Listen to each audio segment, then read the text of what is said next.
Okay. Now this one, like I said, this one's gonna go on a little long, but this is like the TROS ending fix. It says, "Welp, this movie truly Welp, this movie truly broke me.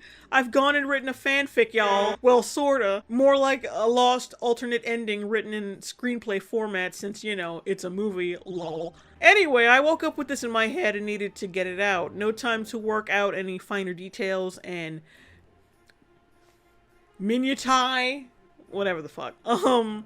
So forgive any errors. It's cheesy, but I don't care. I just hope it makes someone else. Cheesy, I hope it makes someone feel better." Begins after the kiss. Oh, they really did put it in script format. Like, you didn't really have to. Could have just written a fan fiction. Ben's smile fades. Ray searches his face with dawning concern. Suddenly, he collapses and falls back to the ground, his life force depleted. Ray stares at him in disbelief. "No, not now. We didn't have any time." Wait, did that happen before or after she killed Palpatine? "We didn't have any time!" Like, get the fuck out of here. She takes his hand in her own and leans forward, sobbing into his chest. She stays this way for an inordinate amount of time. Until... ... An ethereal glow before her rouses her attention. She looks up. It's the ghost of Anakin Skywalker! No. He stands silently above Ben's head. Young, dashing, and wearing the light-colored Jedi robes he never got to wear in life. Yeah, it's because he wanted to wear that fucking dark, gloomy, like, emo leather bar shit he wore. Oh, Drunk Shovel, $2 super chat. Wait, don't flush it yet. This turd is one of the most massive I've ever seen in the galaxy. We need the turd for the dyad. I don't know what that means. She stares at him incredulously as he stares down at Ben with a rueful look. "Anakin, he tried to reach out to me so many times. He begged me, and I wanted so much to answer, but he was too corrupted by the dark. He wouldn't have heard me even if I could." Ray blinks away tears. Ray, "Can he hear you now?" He doesn't answer. He cocks his head slightly and moves so that he is standing on the other side of him from where Ray is. "Anakin, I always thought he looked more like his father, but he has his mother's spirits." He's dead. We don't have time for like seeing whose nose he has, okay? He grins, but then it fades just as quickly. Anakin continued. "I wish I'd had more time to tell her how sorry I was. How sorry I am for everything." Hey, who the fuck are you talking about? Finally, he looks at Ray. Anakin continued, "It's not our blood that defines us, Ray. We all have a choice. I made mine, and the galaxy has paid for it ever since. Even now," Ray says. "Ben made his choices too," Anakin said. "Yes." He kneels down on one knee next to Ben. "I would always hear him say that he would finish what I started." Alright, motherfucker, we saw that in the movie. We don't need to hear this shit. I never quite knew what he meant by that. But I do now, and he did it. He did something that I was never able to do, and Ray says, "What is that?" He smiles at her sadly, and Anakin says, "Save the woman he loves." Oh, boo! Boo! Ray tries to smile, but she is too overwhelmed. Overwhelmed by the bullshit. He looks back at Ben and sighs. Anakin continues. "I'm truly sorry, Ray." Ray says, "For what?" Anakin, "For all of this. None of this would have happened if I had made better choices." Really? Are you really, you got a lot of ego on you, man, even in death. Are you sure that this, your reign of terror, that's what all this depends on, really? Anakin says, "I never really had the chance to make it right. Until now." Ray blinks at him curiously. He smiles at her.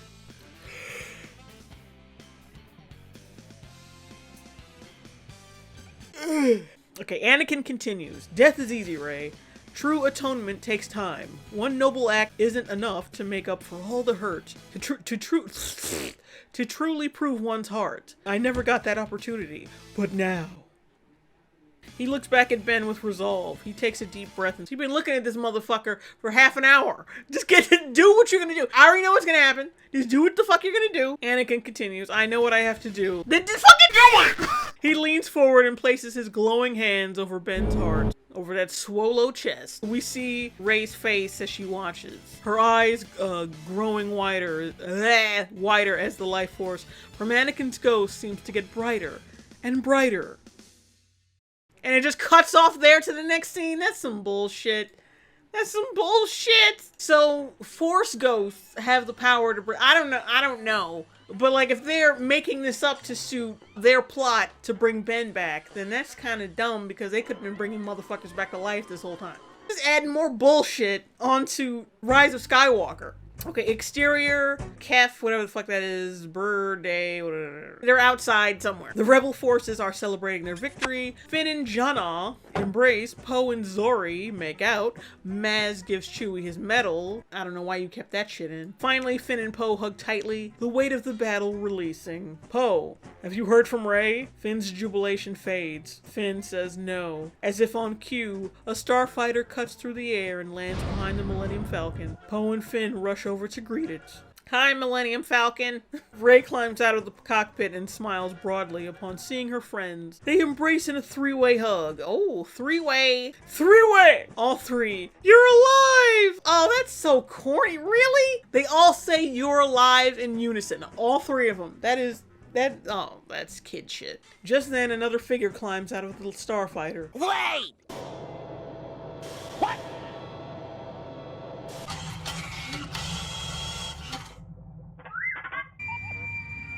I don't like this. Poe spots him first, and he draws his blaster. Ben stops short and throws up his hands, as both Poe and Finn point their weapons at him. Poe says, "Hold it right there, pal." Rey jumps back and insinuates herself from Finn and Poe, and Ben waving her hands in front of their blasters. No, don't shoot, it's okay, he's not here to hurt us or me. And Finn says, Rey, what's going on? Yeah, really, what the fuck are you doing? Rey seems at a loss for where to even begin. She looks back and forth between the three men before finally stepping back towards Ben. She takes one of his upraised hands in her own and brings it to her side. It's all right, Rey says. I promise. I'll explain everything to you later, but for now... She glances up at Ben. Rey continued, we have to go, but I'll be back. We'll be back. Poe says, Rey, this guy tortured me and you. Right? This person is pointing out the holes in their own bullshit ship. Yeah, you know he tortured me and you, and he genocided a whole fucking planet. Like, do you not remember this shit? Finn says, he nearly sliced me in half. Yep. Rey wraps her hand around Ben's elbow and begins pulling him towards the Falcon. Please. What's gonna be her explanation for this? And he's really sorry for that! Really sorry! What? I don't even know where to begin. That's so bad. I love how the writer, like, pointed out, oh, I know it's corny. No, it's not corny. It's bad. It's just bad. She continues to pull Ben away. Ben looks back at Poe and Finn and gives them an apologetic shrug. What? What the fuck? See, I didn't read this all the way through when I picked it. I read the part where Anakin Skywalker Force Ghost showed up, and that's when I was like, okay, I need to read this. But I didn't read it this far in. Oh my god, this is bad. Poe and Finn both drop their blasters to their sides and stare off in bewilderment. Poe raises a hand as if to say something profound, but all he can manage is, what the hell just happened? What? And then it goes to interior Millennium Falcon. Well, the scene continues. Rey sits in the pilot seat of the Falcon, readying it for takeoff. Ben stands in the doorway of the cockpit as if unable to go any further. Rey senses his presence and glances back at him. She notices his wariness. Before she can ask what's wrong, she already knows. Of course she already knows. She's the great Rey. She knows everything. Ben looks around the cockpit with an overwhelming sense of longing. Rey smiles and approaches him. She looks up at him almost giddily. Giddily. Okay, so we're not going to continue the fucking conversation of how Kylo was reformed with Poe and Finn. We're just going to go into this shit? That's some bullshit. Rey, would you like to fly it? Oh, you want to take the wheel, Timmy? What the fuck? Ben is completely taken aback by the question. Ben is like, I couldn't. Ray's like, of course you could. Flying is in your blood. Yeah, the blood you spilled when you threw your fucking father, when you stabbed your father and threw him off the railing. Remember that? That blood? Ben says, no, Dad, he never allowed. Ray's like, it's my ship now, and I say you can. Come on. Yeah, of course it's your ship now. It's your ship, Skywalker, that's your name too. Fuck you. She nudges him inside the cockpit and toward the pilot's seat, and he slowly sinks into the chair. She sits in the co-pilot seat, watching him eagerly. As soon as he faces the control panel, Ben's whole body seems to swell with pride and confidence. That's solo confidence, okay? He looks over at Ray, unable to hide his glee. She smiles back in kind. They write these characters like children, especially Ray and Ben. Oh my god. They're children! It's like... Oh my god, it's like, Shredder. Babies! They're babies! Ben then begins flipping switches and pulling levers like he's been doing it his whole life. The ship lifts off the ground, he turns the cockpit toward the sky and the infinite possibilities ahead of them. I love it how she just falls in love and brings a fucking mass murderer to where the resistance is. Like, they just kind of shrug off him murdering people and slicing up Finn, torturing Poe, and it's like, oh yeah, we're in love now, fuck it. And he's in the cockpit of his dead father whom he killed, ship. And now we're just doing this. And the fucking writer was like, I know this is a little corny. It's more than corny, sweetie. It's bad. He puts his hand on the hyperdrive and exhales deeply. Ben is like, here goes nothing. He activates the hyperdrive and they're off. Interior, Naboo, Palace, daytime. Ray wanders down the length of a huge gallery with 100-foot ceilings, marble floors, and portraits along the wall. It's silent except for her footsteps. She gazes at the portraits as she passes, at important political figures from the history of Naboo. She comes to one and she stops and frowns. The portrait is of Sheev Palpatine. What kind of fucking name is Sheev? What's up, Sheev? It's just as bad as Shmee. What kind of crap is that? Sheev Palpatine, brimming with smug confidence in his chancellor's robes. It has been defaced with slash marks and punctures dotting the visage? Whatever. His face has been pointedly crossed out, but the eyes. Rey feels anger and resentment welling within her, but she takes a deep breath and lets it go. He has no power over her anymore. She hasn't known him long enough to have this much fucking hatred towards him. Like, I get it. He was the villain, and he's naturally, like, the Sith and evil and all that shit, but are you really this connected? And why is his fucking portrait defaced? I never heard of that. Like, in the history of Star Wars, where people are going around defacing shit. She moves on, rounding a corner which leads to an even bigger room, lined with giant marble statues of extravagantly dressed women. She notices Ben standing in front of one in particular. She makes her way over to his side and gazes up at the figure with him. Ray's like, she's beautiful. He keeps his eye on the statue. Ben, she was my grandmother. Oh, that chick who lost the will to live and died. She was my grandmother. Ray looks at the statue with renewed awe. Ray, your grandfather loved her very much. Yeah, I'm sure you got the sense of that from the fucking 5 minutes he spent talking to you. Ben, he died for her. Did he though? Wait a minute, what? Did he though? When was this? I don't remember him doing much dying. For her. He died for her. Ray's brow creases in confusion. Mine too. Ray. But I thought he died. Finally, he looks over at her and she understands. They both look back at the statue. Ray tries to lighten the mood. Yeah, I don't understand that. Like, you can't just do that. I don't understand what the fuck you tried to say here. He died for her? Oh, wait.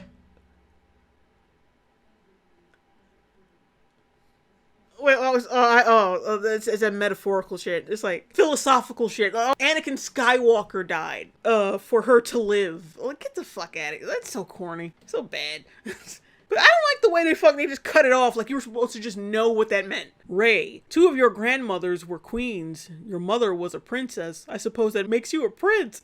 Oh, like a Disney prince. Fuck you. Ben hesitates, but then can't help but chuckle. Just the sound of it seems absurd. Yeah, him being a prince is absurd. Not him being like a Sith master or whatever. That's not ridiculous. They both laugh. Then a voice from behind them cuts in. I suppose that makes you a prince. And a woman says, oh, he is. They turn. It's Leia's ghost. They are completely shaken. Ben, most of all. He can barely contain his emotions. Oh, Jesus. Ben says, Mom? Oh, she smiles shakily. He makes his way towards her. And then he collapses before her, his body heaving with sobs.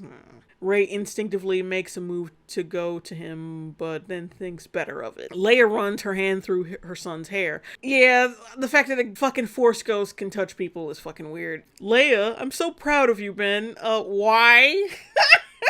He fucking knocked your ass out of a fucking spaceship.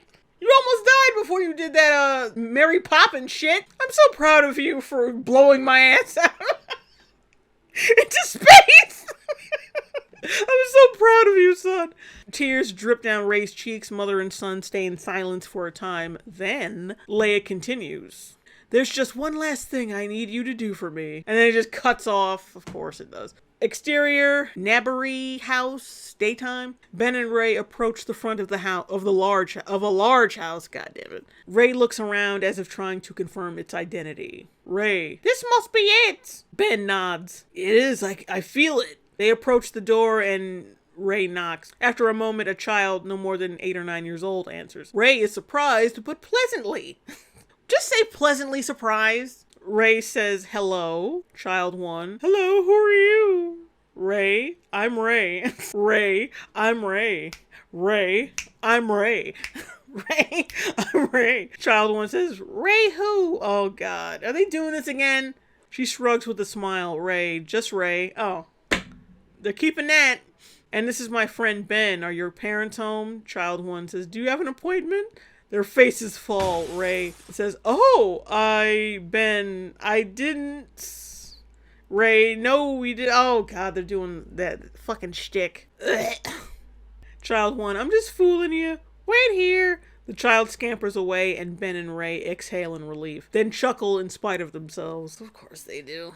A few moments later, an older woman comes to the door. She is dressed in typical Naboo casual wear, which is 10 times more extravagant than the most elite on Jakku. She's stunting on these hoes. Woman, yes, can I help you? Rey says, hello, my name is Rey, and this is Ben Solo. His grandmother was Padme Amidala Nabari. Padme Amidala. This woman looks at Ben and her face spreads into a grin, as if she needed no introduction. Woman says, of course. She falls into a deep curtsy. Ben says, oh, no, please, that's not necessary. Woman rises back up. Woman says, your grandmother, the queen, was well loved, and you are most welcome here. Please come in. After blowing up a couple of planets and shit. You are always welcome in my home. Please wipe the blood off your boots before coming in. She escorts the two inside, and they are led into a large open foyer. In a corner, 2 children are playing sword fighting with long sticks painted to look like lightsabers. Because of course. Ben stops to watch. Why? Child 2, I'm Anakin Skywalker. Child 3, I'm Darth Vader. Child 2, no, you can't be. They're the same person. Wait a minute. How the fuck do they know that? Because remember, the fucking Rey thought that Luke Skywalker was a myth. How the fuck do these kids know about this shit? And why the fuck are they, celebrating this motherfucker? He killed a lot of people. People just letting mass murderers into their fucking homes and emulating them. What the hell? Okay, child 3. Nuh-uh. Child 2. Yeah, Child 2 again. Anakin was good. Darth Vader was bad. Boy, your parents are failing you. Child 3. They were both good. Darth Vader killed the Emperor and saved his son. Child 2. Nuh-uh. What the fuck? These kids are idiots. As the children continue their debate, Ben feels an odd grin creep up on his lips. Exterior, Nabari house, dusk. Rey is wandering through the garden behind the Nabari house as the sun begins to set. Her hair is down and she wears a cream-colored silk robe tied around her waist over her white trousers. In one hand she holds a parcel.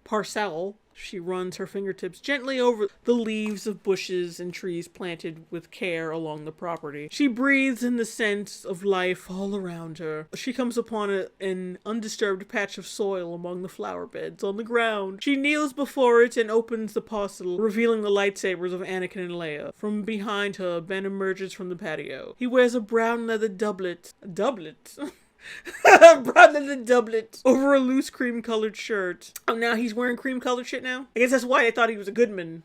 Because he's not wearing black anymore. He watches Rey from afar. Rey takes the sabers and places them side by side on the soil. She presses her hands against them and closes her eyes. After a moment, the sabers sink into the rich, fertile soil. Reclaimed by the earth. Reclaimed by the earth? I am pretty sure those fucking lightsabers did not come from the earth. It's like burying your dead loved one's iPod and saying, I'm giving it back to the earth. Like, no, you're not, motherfucker. You're basically polluting the ground with your bullshit. That's pollution. Stop it. And I think it'd be better to, get those lightsabers in a display case somewhere. Celebrate their lives instead of burying their shit. Rey opens her eyes, a feeling of peace and purpose imbued in her. Now Ben approaches. She rises and they stand together over the soil. He puts his arm around her waist and pulls her gently to him. Rey, it's what they both would have wanted. Ben nods. Ben, and you? What do you want? She smiles. Rey, I have everything I need right here. Really? Do you? She screeches up and pulls his head towards hers and kisses him long and deeply. As they pull away, the three Nabari children suddenly burst from the patio and swarm them, singing and dancing and playing with their toy lightsabers around them. Rey squeals in delighted surprise and Ben laughs. They all stand together in the garden, looking for all the galaxy like a happy family. Fade out. Oh, get the fuck. It's got 5,000 notes.